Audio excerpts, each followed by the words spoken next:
All right, so let's get into this. Um, why you should not become an owner operator with less than 5 years of driving experience, right?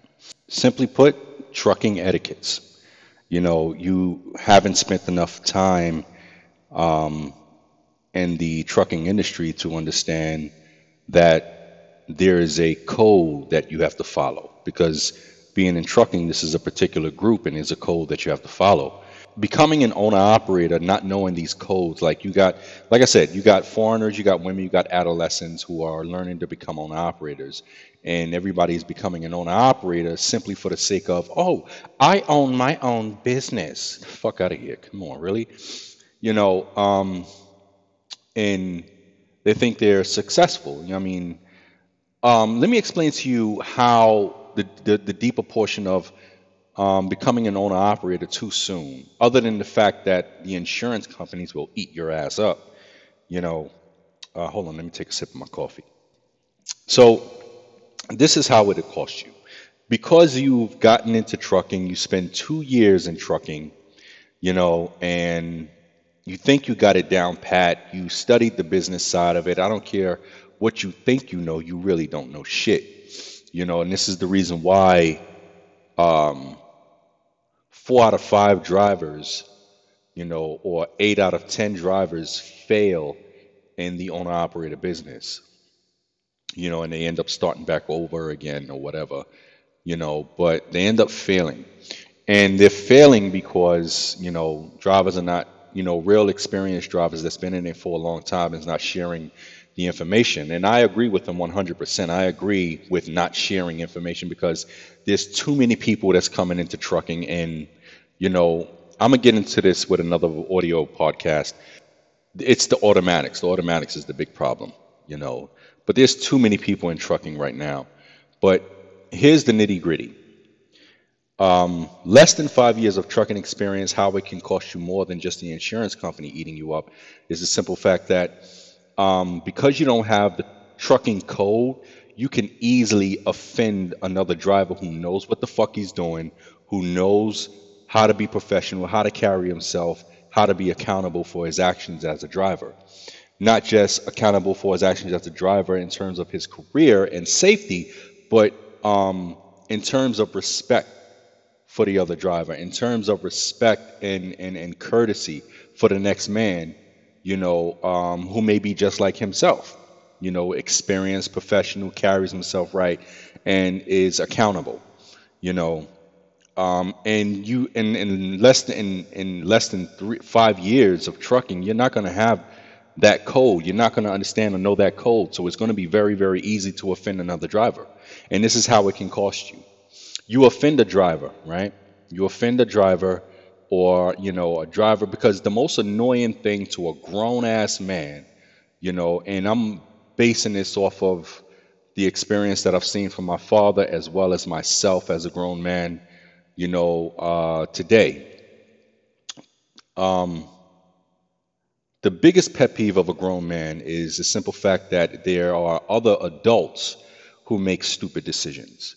That is the biggest pet peeve for myself, and it's annoying as fuck to be a grown ass man doing grown shit, making stupid choices, or not having the common sense, to make the logical choice, the logical decision.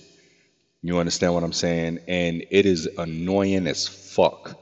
And many drivers have no mercy. No, many grown men have no mercy for another grown man who fails at making logical decisions, making common sense decisions. It is the most annoying fucking shit you have to fucking endure. You understand what I'm saying? The most annoying shit. So and I fucking hate it. I fucking hate it. I hate having to experience being around other presence of grown men who doesn't have the higher caliber of common sense to make a logical decision. So that is in part of not having truck etiquettes. Because truck etiquettes, the code of trucking, it teaches you how not to offend the next driver. So if you're becoming an owner operator, it's going to cost you more because when you offend this driver, you know, he's going to end up pulling your pin, cutting the seal on your fucking load to the point where it gets rejected, you know, pulling your pin, and you pull out from a fucking truck stop, you pull out from a parking area where you've been parked and your pin has been pulled, the trailer drops. And depending on how heavy the load is, it can compromise the structural integrity of your trailer. You understand? And that compromisation can cost you a lot of money, you know, and being that your insurance is already high, it'll tell the insurance company you did not do a PTI. So it's going to cost you more on your insurance, and it's going to cost you on your CSA score. You understand what I'm saying? That's why you need the years, because you don't have the trucking etiquettes. Common sense in this business takes more than 2 years. It takes time. And this is the reason why you should not jump into being an owner-operator. You know, and for the women out there, it's even worse for them, because you have a lot of foreigners here in America, right? I mean, it's one thing that American men will never really help a woman in trucking, because as American women already know, American men admire women that know their place as a woman.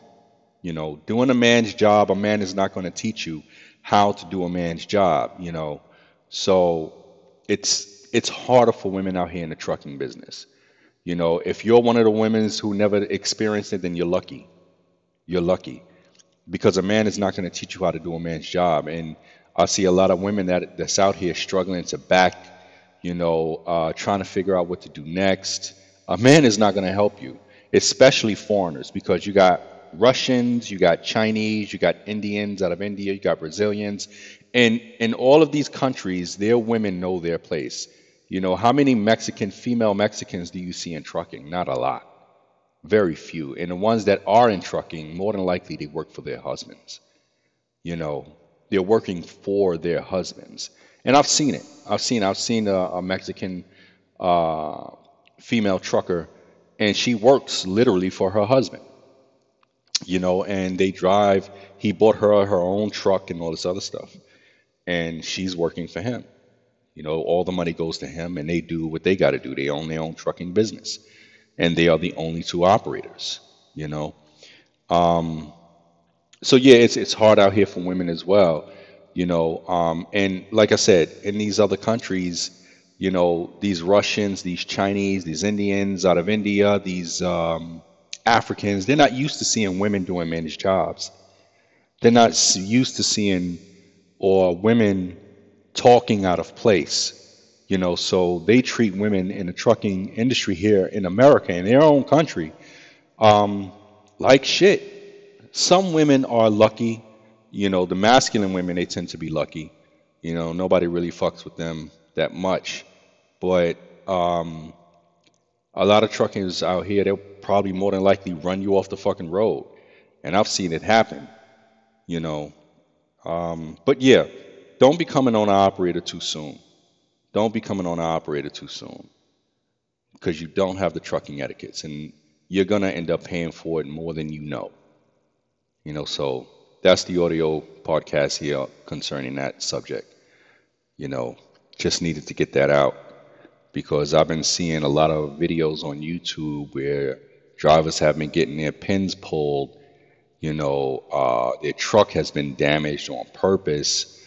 You know, fights happening, you know, and the fights that I've been seeing on these videos is mostly foreigners. Americans, you know, beating up foreigners, kicking their asses and shit, you know. And I've never seen it personally, like live with my own eyes. I've just been watching a lot of videos, you know, and the argument was, why did you do this? Why did you do that? That makes no fucking sense. You know, and I see it all the fucking time. Drivers that do shit that makes no fucking sense. And it's mostly adolescents, females, and foreigners. You understand? And I have to go after that. I have to attack that. I have to be politically incorrect concerning the situation, because, you know, I'm not going to generalize it. I am going to be specific about the situation. I'm going to continue to make these audio podcasts concerning with my concerns in trucking, what's going on. And I'm not going to generalize. I'm not going to put a blanket over everything. I'm going to talk about my experience in full detail. Not full detail, but a certain sect of what I've been experiencing from different people, particular kinds of people. And that's it for me. Deuces.